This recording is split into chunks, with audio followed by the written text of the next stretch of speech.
Meus amigos, chegamos à parte 2 do nosso mini curso Democracia Ana-Embrionária. Eu gostaria de abordar o conservadorismo da classe média brasileira. Veja, a classe média brasileira, ela está situada entre os que têm renda mensal entre 5.000 e até 23.800 reais, não é? Essa é a faixa que engloba a classe média. São 16 milhões de famílias que representam aí 24% da população, entre classe média baixa, classe média média até a classe média alta. Pois bem, ela se notabilizou sempre por ser conservadora. Imagina um país como o Brasil, de uma concentração de renda tão grande, de tantos pobres, não é verdade? E alguém achar-se e muitas vezes orgulhar-se de ser conservador. Porque o que é que significa ser conservador? O próprio nome já diz. É alguém que quer que sejam mantidas as condições socioeconômicas de uma determinada sociedade. Então, assim tem sido o comportamento da classe média no Brasil. Ela tem sido extremamente conservadora, mas não sem motivos. Eu estou aqui elencando principalmente 4 motivos que levam a classe média brasileira a ser conservadora. Primeiro é que a classe média ela almeja ter o padrão de consumo dos ricos. A classe média quer alcançar o padrão de consumo dos ricos, não é verdade? Então isso faz com que muitas vezes ela se comporte, como diz o professor Gessé Souza, como a tropa de choque dos ricos, dos interesses dos ricos, porque ela mesma quer chegar onde os ricos estão. Daí que ela olha com certo desdém para os mais pobres, porque o objetivo de vida dela é consumir mais, é galgar posições superiores e de mais consumo. Então ela almeja o padrão de consumo sofisticado cada vez mais dos ricos. Uma outra razão é que a classe média precisa de uma mão de obra barata para ter mais tempo livre. De onde vem o tempo livre da classe média? Vem do uso de uma mão de obra barata para os serviços domésticos, de manutenção. Muitas delas, como a empregada doméstica, já não existem nas sociedades mais desenvolvidas. Mas a classe média, ela precisa então dessa mão de obra barata para ter mais tempo livre. São as pessoas que vão cuidar dos filhos, da casa, do jardim, da piscina, muitas vezes dos pais, dos idosos, não é verdade?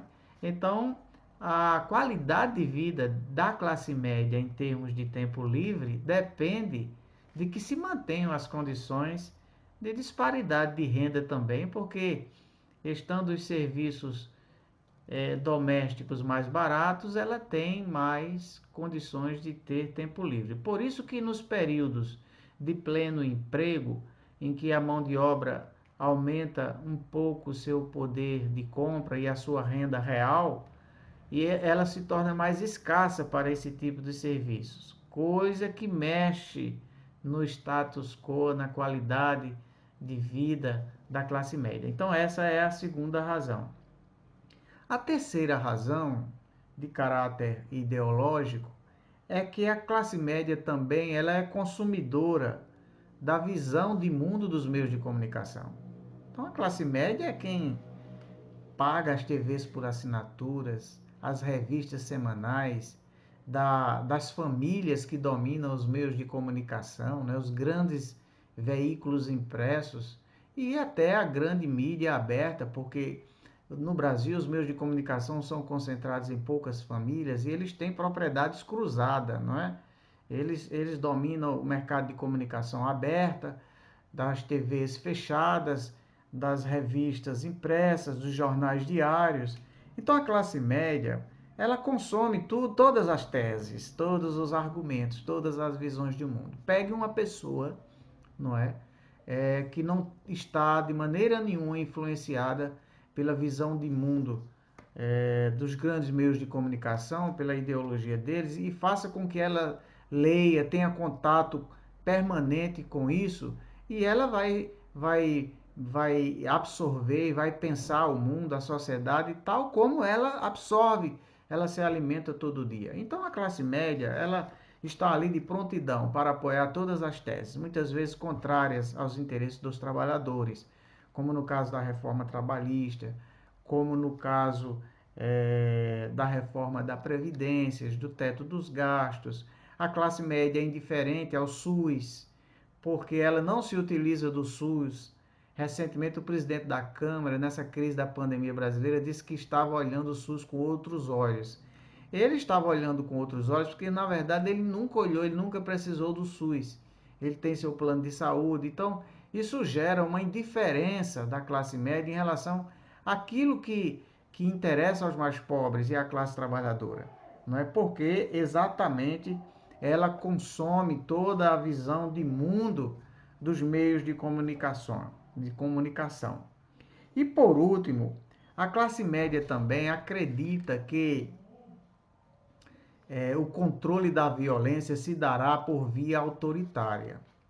Não é por outra razão que desde 2015, porque nós estamos assistindo no Brasil de 2020, essas manifestações pelo fechamento do Congresso, pela volta da ditadura, na maior parte é gente de classe média alta.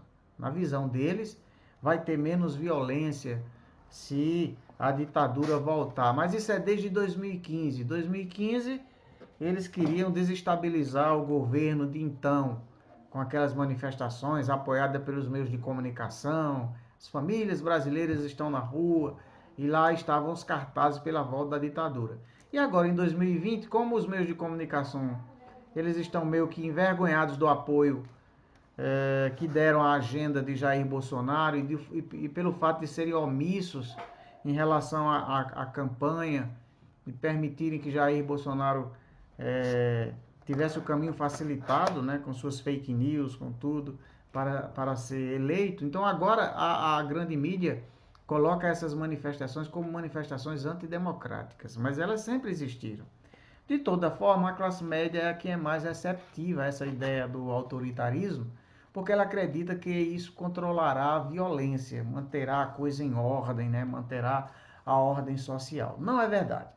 Apenas para embasar por que é que eu digo que não é verdade, eu quero ler uma reportagem aqui e então concluir esse tópico, essa parte 2 do conservadorismo da classe média. Então eu passo a ler o seguinte: os brasileiros que vivem nas grandes cidades, sobretudo Rio de Janeiro e São Paulo, continuam tendo sua preocupação número um, como sua preocupação número um, acima de quaisquer outras, a segurança.